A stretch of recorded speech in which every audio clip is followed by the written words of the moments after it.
రాధా, నీకిక్కడ అంతా బాగానే ఉంది కదా? బానే ఉంది సార్. నీకు ఎప్పుడు ఏ అవసరం వచ్చినా నాకు వెంటనే కాల్ చేయి. ఇంతకీ నా నంబర్ నీ దగ్గర ఉందా? అత్తయ్య దగ్గర ఉంది కదండి.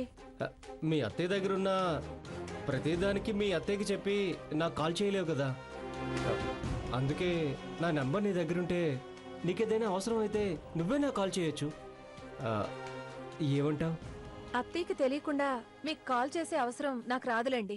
వయసులో ఉన్న నీలాంటి భర్త లేని అమ్మాయిలకు ఏదో ఒక అవసరం ఏ అర్ధరాత్రో కలగొచ్చు కదా. అప్పుడు నాలాంటి తోడు కావాలనిపిస్తుంది. ఆ సమయంలో నా నంబర్ నీ దగ్గరుంటే వెంటనే నాకు కాల్ చేసి పిలిపించుకోవచ్చు. ఏమంటావు? నేను చెప్పింది అర్థమైందా? నాకు వంటగదిలో చాలా పనులున్నాయండి. వెళ్దూలే. అన్నిటికీ తొందరపడితే ఎలా? కొద్దిసేపు నాతో మాట్లాడవచ్చు కదా. నాకు వంటగదిలో చాలా పనుందండి, నేను వెళ్తాను.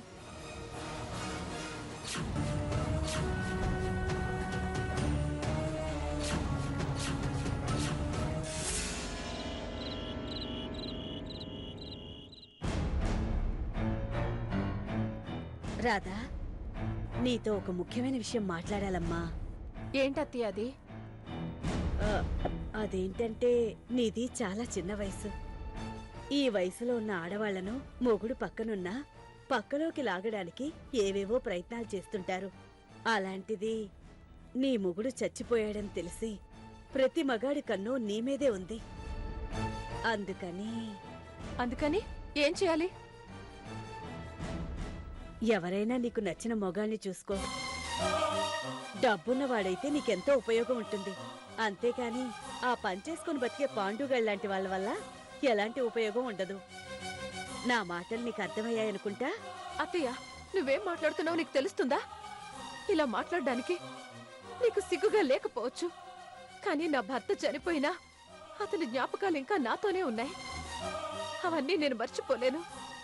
ఇంకొకరితో నేను తిరగలేను. ఇంకోసారి నువ్వు ఇలా మాట్లాడితే అత్తమని కూడా చూడను. జాగ్రత్త.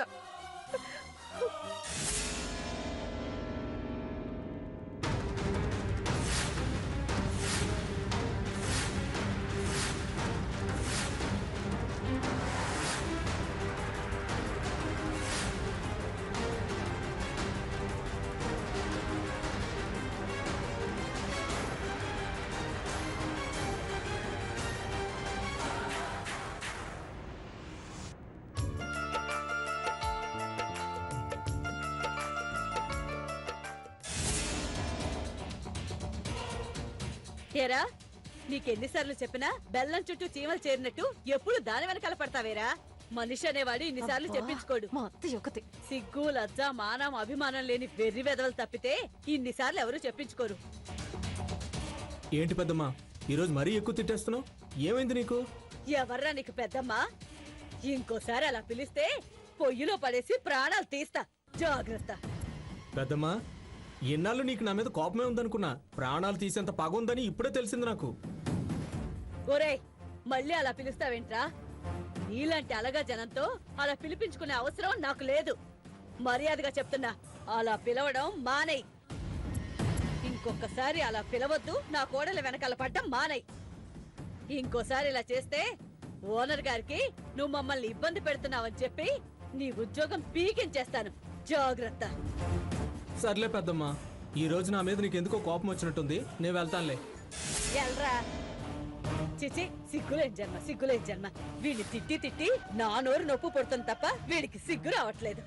చెత్త వెదవా. రేపు రాని చెప్తాను. ఇంకోసారి పెద్దమ్మని నోలుకు చీరేస్తాను.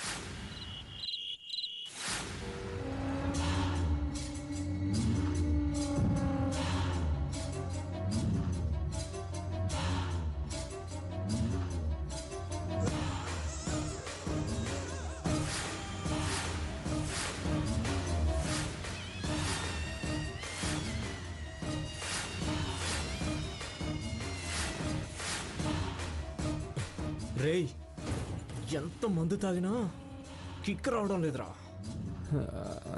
అస్సలైన కిక్ ఆ రాధ కళ్ళల్లో ఉందిరా, దాని అందంలో ఉందిరా. దాని అంతాన్ని అనుభవిస్తే ఆ కిక్కే వేర్రా.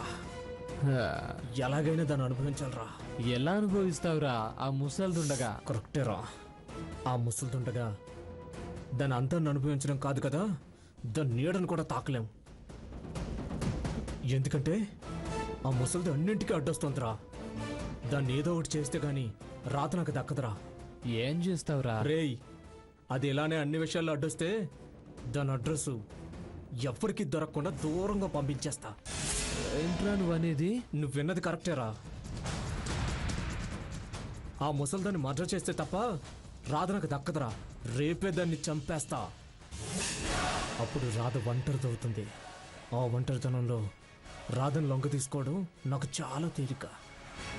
ఈ విషయం ఎవరికైనా చెప్తే నిన్ను కూడా.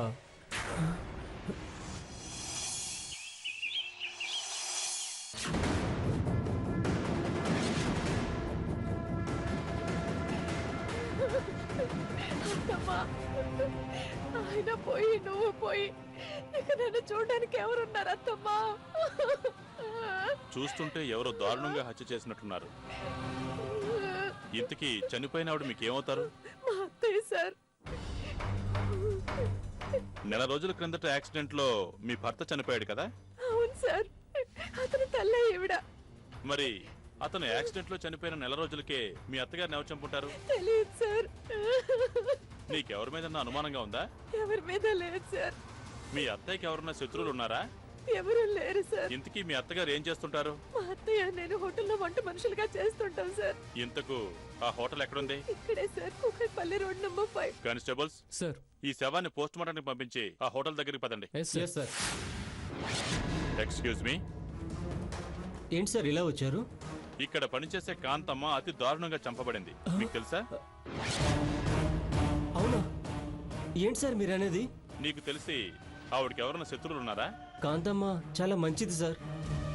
ఆమెకి ఎవరు శత్రువులు ఉన్నారో మాకేం తెలియదు.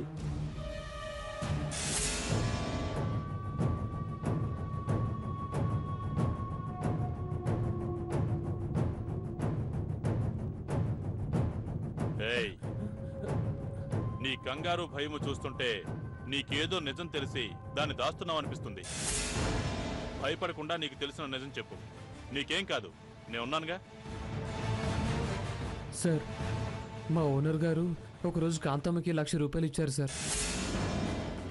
ఆ డబ్బుల కోసం ఏమైనా చేసుంటారని నాకు అనుమానంగా ఉంది సార్.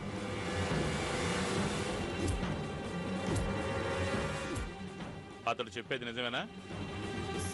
సార్ అది అది కాంతమ్మకు డబ్బులు ఇచ్చింది నిజమా కాదా? నిజమే సార్, కానీ తన్ని చంపింది నేను కాదు సార్. మరి డబ్బులు ఎందుకు ఇచ్చావు? ఎందుకంటే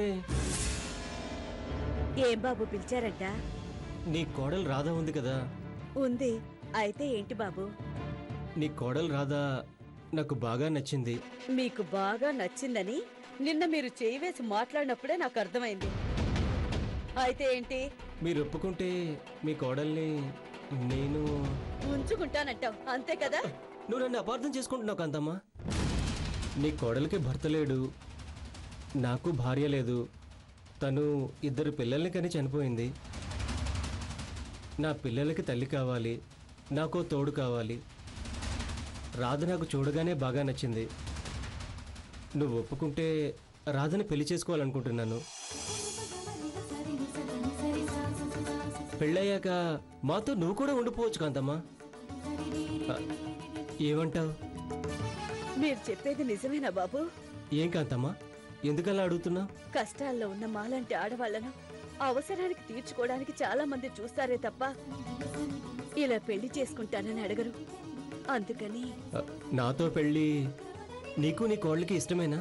భక్తులకి వరాలిచ్చే దేవుడు అంగీకారం అడగాల్సిన అవసరం ఉండదు. ఒకవేళ అడిగినా ఇది మా అదృష్టం అనే చెప్పాలి. ఇది నిజంగా మా ఇద్దరి అదృష్టం. భర్త పోయిన ఈ సందర్భంలో రాధని విషయం అడిగితే ఇబ్బంది పడుతుందేమో. సడన్ గా చెప్పకుండా మెల్లగా చెప్పు. అప్పటి వరకు పెళ్లికి కావాల్సిన నగలు బట్టలు కొనడానికి ఈ డబ్బులుంచు. అది సార్ జరిగింది. సరే, నువ్వు చెప్పేది ప్రస్తుతానికి నమ్ముతున్నాను. కానీ ఈ కేసు ఇన్వెస్టిగేషన్ లో మళ్ళీ ఏదైనా అవసరం వస్తే నువ్వు పూర్తిగా సహకరించాలి.